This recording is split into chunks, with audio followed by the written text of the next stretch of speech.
Akkam jirtan jaallattootaa fi hordoftoota YouTube chaanaalii Ibsa Jireenyaa.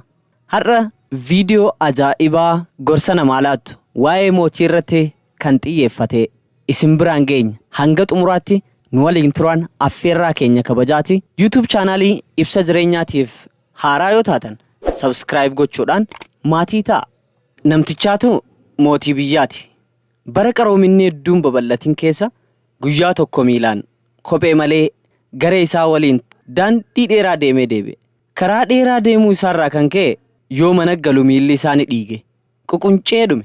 Namtichi kun aangoo guddaa qaba. Rakkoo isa mudate kana furuudhaaf ammoo yookaan hiikachuudhaaf tajaajiltoota yookaan kaddamtoota isaa waamee ajaja tokko dabarse. Ajajni sunis daandiin biyya inni bulchu hundi itilleedhaan yookaan ammoo waan nama hin quuqneen akka afamu uwwifamu kan ajaju ture.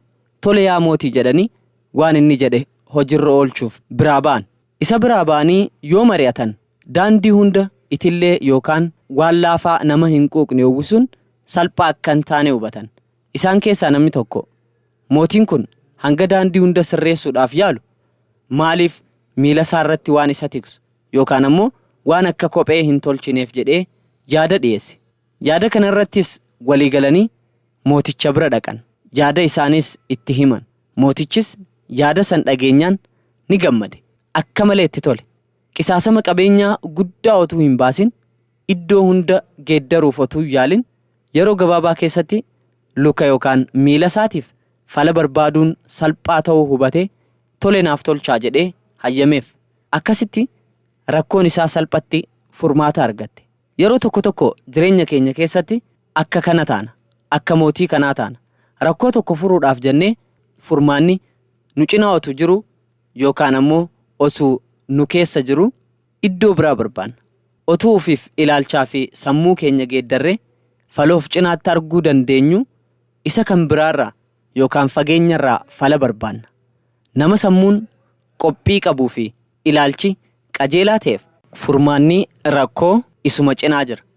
Obboleessa kiyya atoo warra rakkoo isaatiif furmaata fagootti eegu jirumoo furmaata fagoorraa barbaadu jirumoo warra if cina beekee rakkoo isaa furerraa.